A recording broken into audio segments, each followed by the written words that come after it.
Estamos de volta com o Hora da Saúde de hoje. Neste programa nós estamos falando sobre gripe.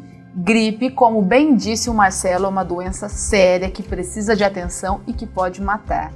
Estando com gripe, Marcelo, como eu sei que é a hora certa de procurar um médico? A gente precisa ficar atento aos sintomas do que configura síndrome respiratória aguda grave. Sim. Então, síndrome respiratória aguda grave é uma condição em que eu vou ter um comprometimento da minha capacidade ventilatória, então eu não consigo fazer trocas gasosas, é como se não chegasse oxigênio, que é o que mantém as nossas células vivas, em todos os meus tecidos, então em todas as regiões do meu corpo. O que isso quer dizer? Quer dizer que eu não consigo respirar adequadamente e levar energia para as minhas células dos músculos, do coração, do cérebro, dos rins. Então, na síndrome respiratória aguda grave, eu vou ter essa dificuldade ventilatória. O que vai caracterizar essa síndrome respiratória aguda grave? Então, quando eu tenho uma síndrome gripal, que a gente já comentou, e vou ter um aumento da frequência respiratória. Frequência respiratória, quando ela aumenta, significa que eu estou tendo um maior esforço respiratório. Além de aumento de frequência respiratória, eu posso ter queda de saturação abaixo de 95%, né? Também é um sinal de alarme em relação à Covid-19, esses dois sintomas. E quando a gente fala saturação, o que é, Marcelo? É o quanto de oxigênio tem no meu sangue periférico. Quando eu coloco aquele aparelhinho, que é o oxímetro, e eu tenho essa queda de saturação monitorada, né? Então, se eu tenho um oxímetro em casa, eu posso medir. Eu preciso ter o oxímetro em casa para saber se isso está acontecendo ou não? Não, eu posso olhar outros sintomas que vão envolver a dificuldade de respirar, dor no peito. Então, eu posso ter algo que chama retração de fluxo, que é quando eu respiro aqui e começa a afundar, por exemplo, né? Marcar a costela, bater a asa do nariz. Esses são sintomas de gravidade, dificuldade, fala entrecortada, então eu não consigo completar as frases. Isso todos são sinais de alarme que eu preciso procurar um médico. Uma outra coisa que a gente comentou no bloco anterior é a agudização de doenças que eu já tenho. Então, se eu tenho insuficiência cardíaca e piora, se eu tenho enfisema pulmonar e isso piora, se eu tenho insuficiência renal e isso piora. Então, é motivo para eu procurar o médico, porque eu estou diante de um quadro de síndrome respiratória aguda grave. Quando eu tenho a CIRAG, síndrome respiratória aguda grave, eu preciso de ajuda. Eu preciso ver se eu vou precisar de oxigênio ou não, né? Se eu vou precisar de outros tipos de suporte ou não. Certo. Marcelo, no começo do programa, nós trouxemos dados sobre a incidência e até a morte por gripe no mundo. Queria que você falasse sobre quais os cuidados nós precisamos ter com a doença para que ela não evolua com essa gravidade. Então, como a doença ela vai depender muito da resposta do indivíduo ao agente viral, né, da capacidade imune do indivíduo, o principal cuidado que a gente precisa ter é vacinar, certo? É assim que a gente previne casos graves. Uma outra coisa que previne é o não ter contato com o vírus, né, o não me contaminar, que vai envolver as medidas de proteção que a gente já comentou. Utilização de máscaras, o distanciamento social, a higienização das mãos, né? E a etiqueta da tosse. Então, cobrir tosse e espirro para eu evitar que o vírus seja transmitido de uma pessoa para outra, evitar aglomerações. É isso que vai fazer com que a gente previna. Ah, mas eu abri um quadro de síndrome gripal. O que eu posso fazer para que isso não evolua? Aí as nossas chances vão ficar mais diminuídas, né? mais diminutas em relação ao que pode acontecer. O que o indivíduo pode fazer? Ficar atento aos sinais de alarme, que são esses que a gente acabou de comentar, né? Ficar atento ao controle de sintomas. Então, controlar a febre. Em relação à tosse, a gente recomenda a higienização das narinas, diminuir o gotejamento nasal, justamente para poder diminuir a irritabilidade. A tosse, quando a gente vai utilizar algum sintomático em relação a isso, a gente está, na verdade, às vezes atuando em cima de algo que tem pouca evidência científica em relação à sua melhora. Então, quando a gente vai falar sobre resfriado comum, que tosse também é um dos sintomas que mais incomoda e parece com gripe no começo, né? Uma das coisas que a gente mais pode fazer que melhora o sintoma vai ser a higienização das narinas, para diminuir o gotejamento nasal posterior. A utilização de xaropes, por exemplo, ela tem um grau de evidência limitado. Quer dizer que eu tenho pouco sinal de que se eu utilizar essas medicações que são de uso comum, que eu posso ir na farmácia comprar sem prescrição, de que eu vou ter melhora do sintoma de tosse, que é, na verdade, um dos sintomas que mais incomoda. Boa parte dos indivíduos às vezes procura o pronto atendimento, a unidade básica de saúde, por conta da tosse e da febre, que podem ser medicados com analgésicos simples, com antitérmicos simples, né? São de uso liberado, mas que eu preciso ficar atento aos sinais de esforço respiratório, aos sinais de gravidade. Nas crianças, eu preciso ficar atento também à desidratação. Febre na criança pode causar desidratação. Então, se eu perceber que a criança está alterando o nível de consciência, ficando mais prostrada, eu preciso procurar ajuda. O mesmo vale para os idosos, que também são sensíveis a esse tipo de questão. Lembrar que o idoso, ele dificilmente faz quadro febril. Então, eu posso ter todos os outros sinais e não ter febre. E precisar de ajuda justamente por isso. Muitas das vezes, o que vai acontecer com o idoso é uma alteração do nível de consciência. Então, vai ficar mais confuso, mais agitado ou mais prostrado, e isso já ser motivo para eu procurar a ajuda médica. E nesse contexto, a vacina se faz ainda mais necessária. Justamente. Então, para esses grupos que são prioritários, a vacina é muito importante, justamente para evitar complicações, evitar formas graves de doença e, com isso, reduzir mortalidade. A gripe, ela tem mortalidade em todas as faixas etárias, não só no grupo dos idosos, mas esse é o grupo que mais sofre em relação ao quadro gripal e em relação aos riscos associados a isso. Marcelo, como tratar a gripe? É verdade que a gente não tem remédio, a gripe não tem remédio, é só para amenizar os sintomas? Como que é isso? Então, a gente tem, em relação à gripe, né, a infecção causada pelo vírus influenza, uma questão importante. Existe um medicamento, um antiviral, que pode ser utilizado, né? Existe alguma controvérsia de literatura em relação à utilização desse medicamento, especialmente quando não tem diagnóstico firmado. Então, hoje, a recomendação que existia, que ela era sumária, de que eu precisava medicar, por exemplo, crianças, ela diminuiu justamente porque eu percebo um aumento de efeitos adversos nessa faixa etária.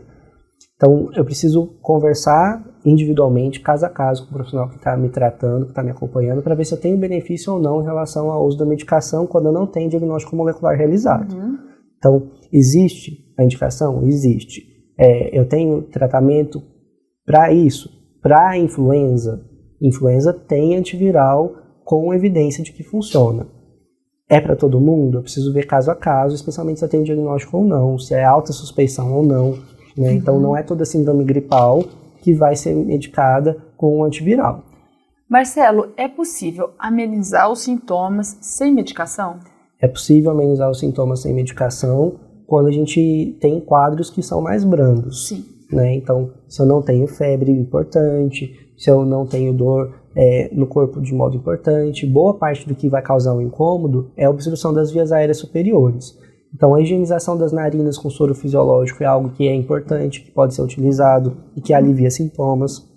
Uma outra coisa que pode aliviar é o uso de bebidas quentes, por exemplo, e de alimentos assim, justamente pelo aquecimento das vias aéreas e da dilatação, isso melhora. Então, uma canjinha de galinha, um chá quente, um leite quente ajudam? Sim, inclusive tem uma base de dados norte-americana, que é o UpToDate, que recomenda a utilização da canja de galinha. Existe uma redução de sintomas no resfriado comum, não na gripe, mas no resfriado comum, como algo com uma evidência moderada de redução do número dos dias de sintomas. Então, aquela coisa de que a avó fazia, né, a gente tem uma evidência moderada de que isso funciona, mas especialmente por conta do alívio dos sintomas, né, um alívio daquilo que incomoda mais, justamente que é a obstrução das vias aéreas e o que a gente chama de odinofagia, que é essa dor na garganta.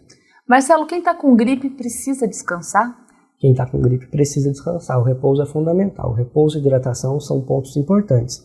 Justamente porque o meu sistema imune ele precisa estar mobilizado para o controle da infecção. Quando eu estou com o meu sistema imune mobilizado para outras questões, então se eu faço atividade física extenuante, por exemplo, eu estou mobilizando o meu sistema imune para uma outra parte, para uma outra função, e com isso eu não consigo combater aquilo que é o agente viral, aquilo que é o agente bacteriano de modo geral, e com isso eu fico mais vulnerável a complicações. Então, exercício físico extenuante é algo que eu devo evitar em vigência de infecções, sejam elas virais ou bacterianas. A mesma coisa em relação ao meu trabalho. Eu preciso fazer o isolamento justamente pela alta transmissibilidade. Então, se eu estou com gripe, eu não posso ficar indo trabalhar, não posso estar circulando no meio das pessoas, justamente porque eu estou transmitindo o vírus. Os mesmos cuidados que a gente começou a ficar mais familiarizado em relação ao Covid-19. O novo coronavírus ele é muito mais transmissível, ele tem uma taxa de infectividade muito maior do que o vírus influenza. Mas não quer dizer que a letalidade seja a mesma, a letalidade do influenza é maior. Então eu preciso fazer esse cuidado justamente para minimizar essa transmissão e diminuir a mortalidade, as complicações e as implicações graves que a doença pode causar. E a gripe, ela pode deixar sequelas? Sim, justamente. Então eu posso ter complicações graves em decorrência disso, com prejuízo da minha função pulmonar. Se eu tenho outras doenças, como insuficiência cardíaca, por exemplo, eu posso ter um avançar da minha insuficiência cardíaca, perder função do meu miocárdio, eu posso ter derivações dessa infecção viral, como a gente falou, pericardite, pleurite, miocardite, justamente por conta do quadro viral e isso gerar sequelas, como artrite também. E aí eu posso ter uma diminuição da minha função das articulações, da minha função cardíaca, da elasticidade do meu pericárdio, isso deixar sequelas importantes. Também posso ter síndromes hemorrágicas associadas e isso também deixa sequelas. A gente falou também sobre os grupos de risco, né? Entre eles estão as gestantes. Quais os perigos da gripe para as gestantes? Eles colocam em risco também a vida do bebê? Sim, então como a gente tem um comprometimento do sistema ventilatório, que envolve a síndrome respiratória aguda grave na gestante, eu diminuo a oferta de oxigênio para a criança quando a gestante se contamina e desenvolve formas graves da doença. Lembrando que a gestação ela é em si imunossupressora. Então eu tenho uma redução da minha capacidade imune durante o período de gestação. É justamente isso que mantém a gestação viável, né? Essa depressão do sistema imune, da resposta imune para tolerar um outro organismo dentro do corpo materno. Então eu preciso proteger a gestante em relação a isso, justamente porque quadros gripais na gestante podem evoluir com gravidade, pode gerar complicações para a criança. Então a gestante ela precisa se vacinar, precisa estar atenta, usar as medidas de controle, né, que a gente já comentou aqui, que são as mesmas utilizadas para o coronavírus. Entre as outras pessoas, né, que estão no grupo de risco, a impressão que a gente tem é que os idosos são os que mais sofrem com a doença. Essa impressão é verdadeira? Essa impressão é verdadeira justamente porque eles são mais propensos a desenvolver a CIRAG, justamente pela descompensação da doença de base. Então, quanto mais idoso, maior a probabilidade de eu desenvolver algum tipo de doença crônica ou degenerativa, e com isso eu posso ter uma exacerbação dessa condição de base em vigência de um agente perturbador externo, nesse caso, o vírus da gripe. Então, se eu sou idoso, eu fico mais vulnerável, não só a complicações da própria gripe, mas também das doenças de base que eu posso ter. Então, eu preciso redobrar o meu cuidado, ficar atento e evitar a exposição de risco desnecessária, porque gripe é algo grave, gripe mata.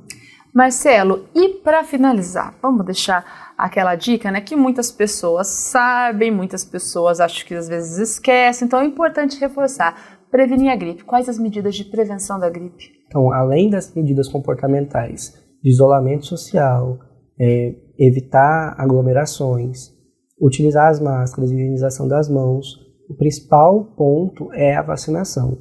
Eu tenho vacina para a gripe, ela está disponível no Sistema Único de Saúde, a unidade básica de saúde mais próxima de você que está nos assistindo agora. Você pode procurar ver como está a campanha de vacinação na sua cidade, na sua região, que grupo prioritário está sendo vacinado agora e se vacinar. É muito importante que você faça isso para poder se prevenir e poder proteger as pessoas que você ama, que estão próximas de você. Marcelo, obrigada. Adorei que você ficou com a gente durante esse programa todo. E olha, não sabia que a gripe colocava a gente em tantos perigos, representava tanto perigo para a nossa saúde. É um perigo bastante importante, Glaucia. É sempre muito bom a gente estar aqui junto, poder levar informação de qualidade para você que está aí nos assistindo em casa. Obrigada, Marcelo, e obrigada a você aí de casa também por ter continuado conosco em mais esse Hora da Saúde. Quer entender mais sobre a gripe, perdeu algum ponto desse programa, quer assistir novamente, compartilhar com a família? Vai lá, youtube.com/Hospital de Amor. Assista novamente, compartilhe com quem você quiser. A gente se encontra no próximo Hora da Saúde. Até lá!